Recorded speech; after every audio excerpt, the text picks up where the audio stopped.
बिस्मिल्लाहिर्रहमानिर्रहीम। अस्सलाम वालेकुम स्टूडेंट्स। आज हम हैलोजिनेशन की बात करते हैं। ये हमारे पास अल्कीन का एक रिएक्शन है और यहाँ पे सबसे पहले देखते हैं कि हैलोजिनेशन होता क्या है। हैलोजेंस एक्चुअली हमारे पास क्या होते हैं, क्लोरीन, फ्लोरीन, ब्रोमीन और आयोडीन्स को हम हैलोजेंस कहते हैं। तो अगर हम अल्केन में से हाइड्रोजन को रिप्लेस करके उसकी जगह पे हैलोजन ग्रुप लगा देंगे तो उसे क्या कहेंगे, हैलोजिनेशन। तो अगर हम इसकी प्रॉपर डेफिनेशन की बात करते हैं तो वो क्या होगी, replacement of hydrogen atom of alkane bye halogen group, या मैं एक्स के साथ रिप्रेजेंट करती हूँ, इज कॉल्ड हैलोजिनेशन।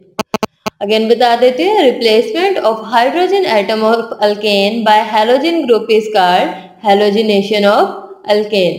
तो यहाँ पे हमारे पास इसके लिए कुछ कंडीशंस हैं कि हमारे पास क्लोरीन और ब्रोमीन जो है वो हमारे पास यूवी लाइट की प्रेजेंस में जो है, या अल्ट्रावायलेट लाइट की प्रेजेंस में जो है, या हमारे पास सनलाइट हम कह सकते हैं, इसकी प्रेजेंस में ये रिएक्शन देते हैं। इसके अलावा हमें इसके लिए क्या चाहिए होता है, हाई टेम्परेचर जो है वो भी रिक्वायर्ड होता है। इसके बाद ये हमारे पास क्या करते हैं, मिक्सचर ऑफ कंपाउंड्स देते हैं। एक्सटेंट ऑफ हैलोजिनेशन जो है, ये हैलोजिनेशन की जो स्पीड है ये किस चीज़ पे डिपेंड करती है, ये डिपेंड करती है अमाउंट ऑफ हैलोजेंस पे, या जितनी हम हैलोजेंस प्रोवाइड करते हैं उतना ही रिएक्शन का एक्सटेंट जो होता है वो इंक्रीज होता चला जाता है। अगर हम फ्लोरीन की बात करते हैं तो फ्लोरीन जो होती है ये बहुत वायलेंट होती है और बहुत स्पीडली जो है वो अल्केन के साथ रिएक्शन करके फ्लोरिनेटेड अल्केन्स बना लेती है, या हम कह सकते हैं हाइड्रोफ्लोरिक एसिड बनाती है। लेकिन अगर हम आयोडीन की बात करते हैं तो आयोडीन जो होती है ये डायरेक्टली सब्स्टिट्यूट नहीं कर सकती, क्योंकि इसकी जो रिएक्शन की स्पीड होती है वो बहुत लो होती है, या हम कह सकते हैं वो रिवर्सिबल रिएक्शन देते हैं। तो अगर हम इन सारी चीज़ों को देखें तो हमारे पास इनका हैलोजेंस का जो एक्सटेंट है रिएक्शन देने का वो क्या बनता है कि हमारे पास जो फ्लोरीन है ये बहुत स्पीडली रिएक्ट करती है। इसके बाद हमारे पास क्लोरीन, देन हमारे पास ब्रोमीन रिएक्ट करती है, और इसके बाद लास्ट पे क्या आता है, आयोडीन का मॉलिक्यूल आता है।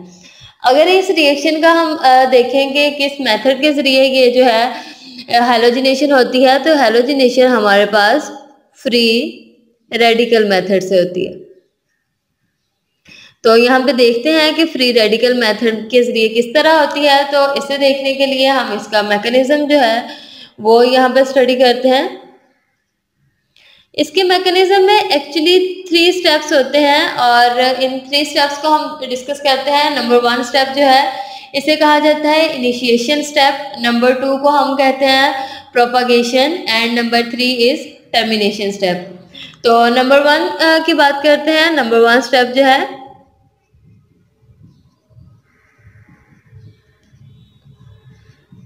तो इसके नाम से हमें पता चल रहा है कि इनिशिएशन क्या होता है, इनिशिएट करना, स्टार्ट करना।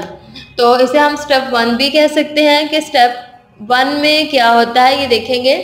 क्योंकि हम यहाँ पे हैलोजेंस ले रहे हैं तो सबसे पहले हैलोजेंस जो होते हैं वो हमारे पास रेडिकल्स में कन्वर्ट होते हैं।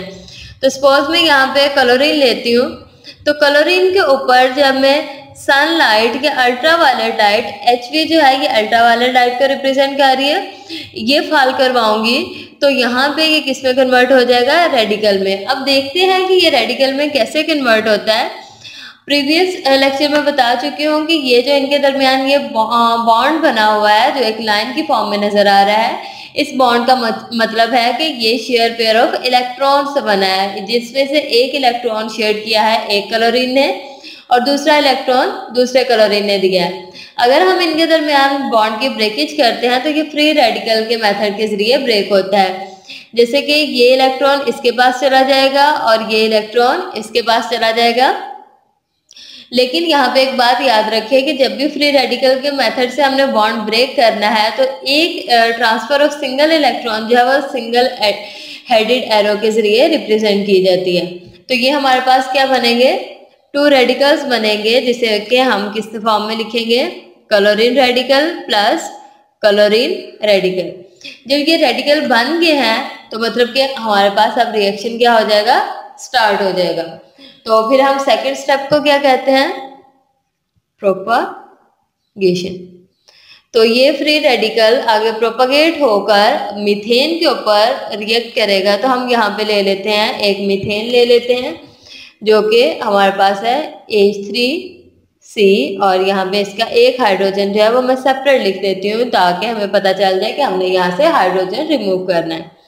कार्बन एंड हाइड्रोजन के दरमियान बॉन्ड म्यूचुअल शेयरिंग से बनता है, और जब ये बॉन्ड ब्रेक होगा तो इलेक्ट्रॉन एक इधर ट्रांसफर हो जाएगा और एक कार्बन के ऊपर। इसी तरह यहाँ से एक क्लोरीन जो है वो कहाँ पे आ जाएगा, वो क्लोरीन यहाँ पे आ जाएगा। अब बात क्या होगी कि हमारे पास एक जो है इलेक्ट्रॉन हाइड्रोजन के पास है, एक क्लोरीन के पास, तो ये दोनों आपस में मिलकर क्या बना लेंगे, बॉन्ड बना के HCl में कन्वर्ट हो जाएंगे। तो इधर से हमारे पास बाकी क्या बचा है, इधर से हमारे पास बाकी बचा है ये H3C, और C के ऊपर क्या चीज प्रेजेंट है, रेडिकल प्रेजेंट है। इसे कहा जाता है, ये हमारे पास स्टेप 2 है। अब ये जो रेडिकल हमारे पास बना है इसे हम कहते हैं मिथाइल फ्री रेडिकल।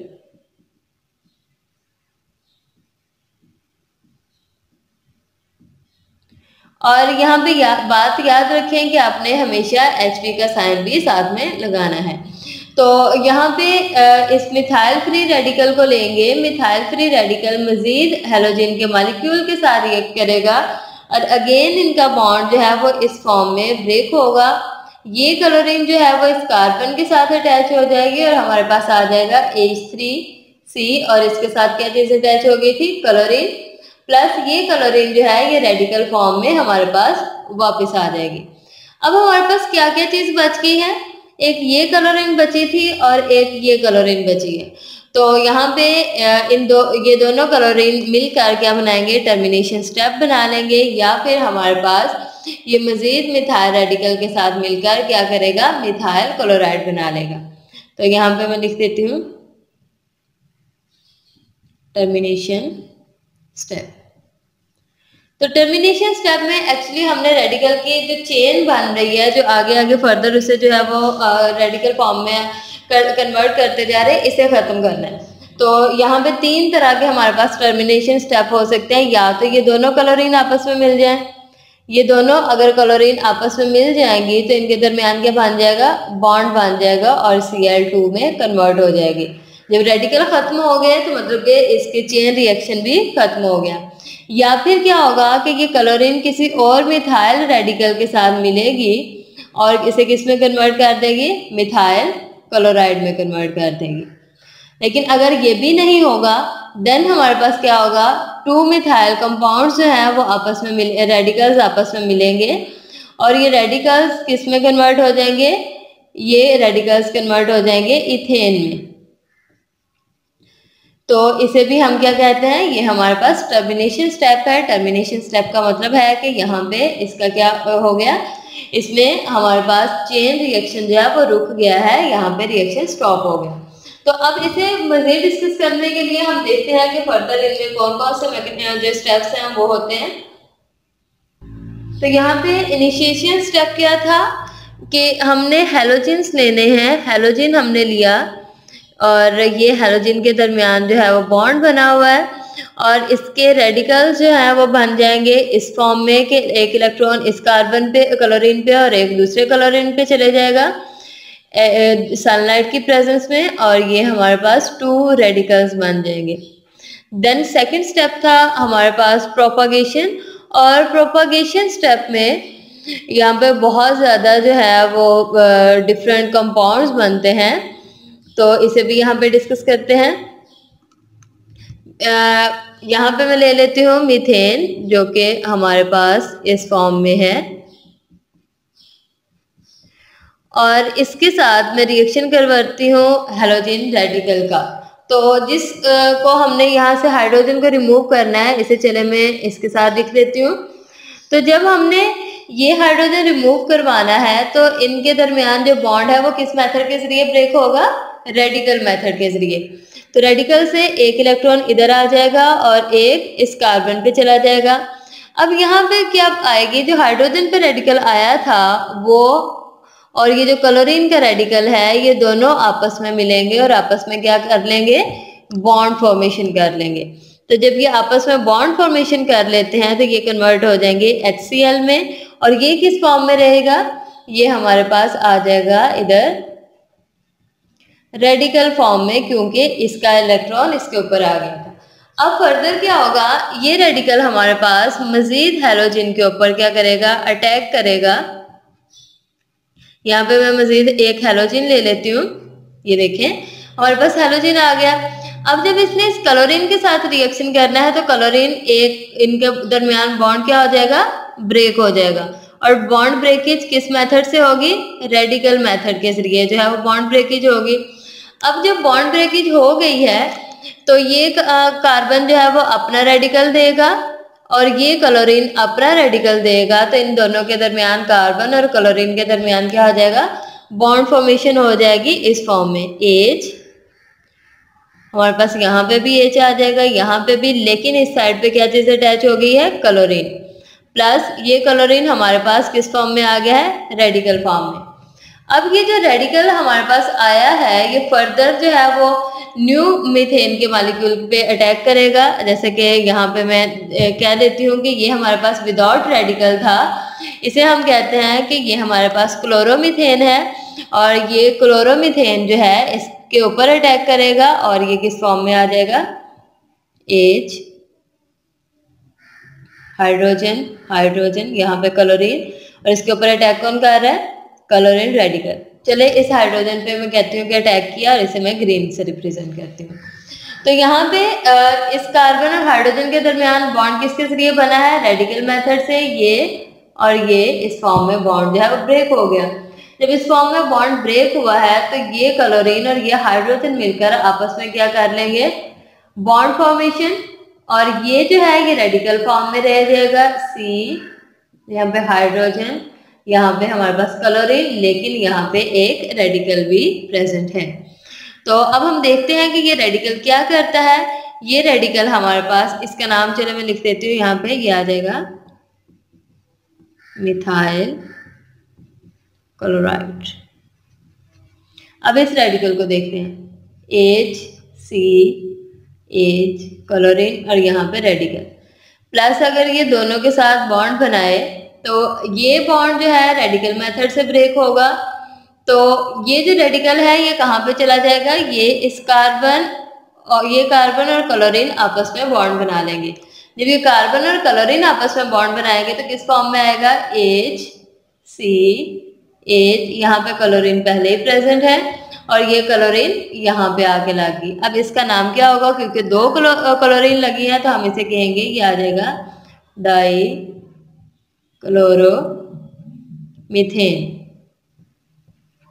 प्लस ये जो क्लोरीन है ये किस फॉर्म में आ जाएगी, ये रेडिकल फॉर्म में हमारे पास आ जाएगी। अब क्या होगा, ये जो क्लोरीन है अगेन इसके ऊपर अटैक करेगी। यहाँ पे मैं लिख देती हूँ H, और इसने क्लोरीन के ऊपर अटैक किया तो क्या करेगी, ये वाले हाइड्रोजन को ये वहां से क्या कर देगी, रिमूव कर देगी। बिल्कुल उसी तरह रेडिकल फॉर्म में बॉन्ड ब्रेक हुआ और इस हाइड्रोजन और क्लोरीन के दरमियान बॉन्ड फॉर्मेशन हुई, और बॉन्ड फॉर्मेशन से क्या हो जाएगा, HCl बन गया। लेकिन ये जो कंपाउंड था ये किस फॉर्म में आ जाएगा, ये रेडिकल फॉर्म में आ जाएगा।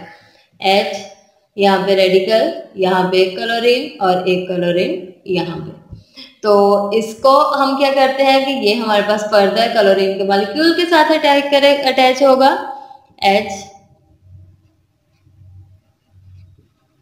प्लस, तो यहाँ पे भी बॉन्ड की ब्रेकेज होगी और ये क्लोरीन कहाँ पे चली जाएगी, ये क्लोरीन इस कार्बन के साथ जाके बॉन्ड बना लेगी। तो ये आ जाएगा HCl, एक क्लोरीन यहाँ पे, एक क्लोरीन यहाँ पे, और यहाँ पे क्लोरीन का फ्री रेडिकल आ जाएगा। अब इसका नाम क्या होगा, क्योंकि यहाँ पे 3 जो है वो क्लोरीन अटैच है तो हम इसे कह सकते हैं कि ये हमारे पास ट्राई क्लोरो मीथेन, इसे क्लोरोफॉर्म भी कहते हैं, ठीक है। देन हमारे पास नेक्स्ट स्टेप में क्या होगा, नेक्स्ट स्टेप में हमारे पास अगेन जो है वो क्या आ जाएगी, HCl बन जाएगा। ये क्लोरीन जो है वो अगेन इसके ऊपर अटैक करेगी। मैं इसे ट्राइक्लोरोमीथेन को लिखती हूँ। इसे मैंने कहा था कि रेडिकल को जो बनना है इसे ग्रीन से रिप्रेजेंट करती हूँ। इधर क्लोरीन, एक क्लोरीन इधर और एक यहाँ पे आ गया, प्लस क्लोरीन का रेडिकल आ गया। तो ये बॉन्ड ब्रेक होगा इस फॉर्म में, क्योंकि यहाँ पर 2 रेडिकल्स थे, ये 2 इलेक्ट्रॉन्स थे। ये क्लोरीन इस हाइड्रोजन से मिलकर HCl बना लेगी, प्लस ये हमारे पास रेडिकल फॉर्म में यहाँ पे प्रेजेंट होगा। अब ये रेडिकल अगेन क्या करेगा, ये ने जो है वो क्लोरीन के मॉलिक्यूल के साथ अटैक करेगा। ये आ जाएगा इस फॉर्म में, प्लस क्लोरीन और क्लोरीन। अगेन बॉन्ड फॉर्मेशन जो है वो रेडिकल मेथड से हुई। ये क्लोरीन इस कार्बन के साथ आके अटैच हो जाएगा, तो ये कन्वर्ट हो जाएगी। तो क्योंकि यहाँ पे 4 क्लोरीन है तो इसे हम क्या कहेंगे, टेट्राक्लोरोमीथेन।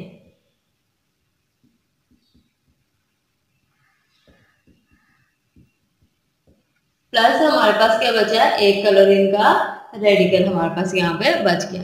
तो ये स्टेप्स जो है इन्हें क्या कहते हैं, ये हमारे पास कहलाते हैं जो है वो प्रोपगेशन स्टेप। देन हमारे पास नेक्स्ट वन क्या आता है, टर्मिनेशन।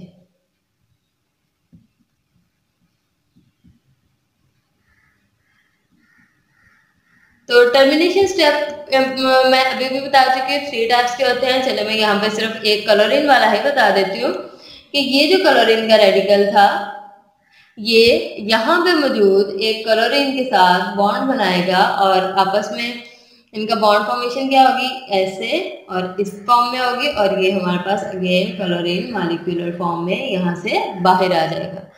तो ये हमारे पास यहाँ था हेलोजिनेशन, और एक क्लोरीन का मॉलिक्यूल तकरीबन 1 लाख ओजोन के मॉलिक्यूल्स को तबाह करने की सलाहियत रखता है। इसके बाद नेक्स्ट हमारे पास टॉपिक क्या आ जाता है, यूजेस आ जाते हैं ऑफ मीथेन। मीथेन हम कह सकते हैं या हम यहाँ पे अल्केन भी कह सकते हैं। चले हम मीथेन को स्पेसिफाई कर रहे हैं तो हम यहाँ पे मीथेन कह देंगे। तो इसके जो है वो डिफरेंट यूजेस हैं। नंबर 1 हमारे पास क्या है, ये इल्यूमिनेटिंग गैस में यूज होता है। इल्यूमिनेटिंग गैस क्या होती है, वो गैस जो चीज़ों को रोशन करने के लिए इस्तेमाल होती है। अक्सर आप लोगों ने देखा है कि बाहर जब फ्रूट बेचने वाले होते हैं तो उन्होंने छोटे लैंप्स रखे होते हैं जिसमें जो है वो बल्ब जो है वो चमक रहा होता है, तो वो हमारे पास एक्चुअली मीथेन गैस यूज कर रहे होते हैं, और ये एल्यूमिनेटिंग गैस के तौर पर भी यूज होती है और एज अ फ्यूल भी इस्तेमाल होती है। इसके अलावा ये डिफरेंट प्रोडक्ट्स बनाने के लिए यूज होती है। जैसे कि यहाँ पे मैं देख लेती हूँ methyl chloride, dimethyl chloride, chloroform, carbon tetra chloride हम इसे कह सकते हैं। तो ये सारे प्रोडक्ट्स जो हैं वो बनाने के लिए यूज होती है। अगर मैं यहाँ पे लिख दूँ CH3Cl बनाने के लिए, CH2Cl2 बनाने के लिए, CHCl3 या कार्बन टेट्रा क्लोराइड बनाने के लिए इस्तेमाल की जाती है। इसके अलावा ये हमारे पास और कहाँ पे यूज होती है, इंडस्ट्रियल मेथड में ये हमारे पास मिथाइल अल्कोहल बनाने के लिए भी यूज करते हैं हम लोग, मिथाइल अल्कोहल, या हम लोग इसे कह सकते हैं मेथानॉल बनाने के लिए भी मेथानॉल बनाने के लिए भी यूज कर सकते हैं, जो कि हमारे पास एल्डिहाइड है। इसके अलावा हम इसे हाइड्रोजन साइनाइड जो होता है इसे बनाने के लिए भी यूज कर सकते हैं। इसके अलावा ये कहाँ पे इस्तेमाल होती है, ये हमारे पास कार्बन ब्लैक बनाने के लिए भी इस्तेमाल की जा सकती है। इसके अलावा हमारे पास ये पेंट्स वगैरह में, डिफरेंट इंक्स वगैरह में, प्रिंटिंग इंक्स जैसे कहते हैं, ऑटोमोबाइल टायर्स वगैरह में भी यूज होते हैं। ऑटोमोबाइल टायर्स वगैरह बनाने के लिए भी यूज होते हैं। इसके अलावा इंक्स बनाने के लिए यूज होते हैं। यहाँ पे ऐसे लिख देती हूँ। तो ये डिफरेंट इसके यूजेस हैं। इसके अलावा ये हमारे पास यूरिया बनाने के लिए यूज होता है, जो कि हमारे पास फर्टिलाइजर है। फर्टिलाइजर का क्या काम होता है, क्रॉप की प्रोडक्शन को बढ़ा देता है। तो ये इसके कुछ इस्तेमाल है। यहाँ पे हमारे पास जो है वो कंप्लीट हुआ अल्केन का टॉपिक। नेक्स्ट लेक्चर में इंशाल्लाह हम अल्कीन को डिस्कस करेंगे। Thank you.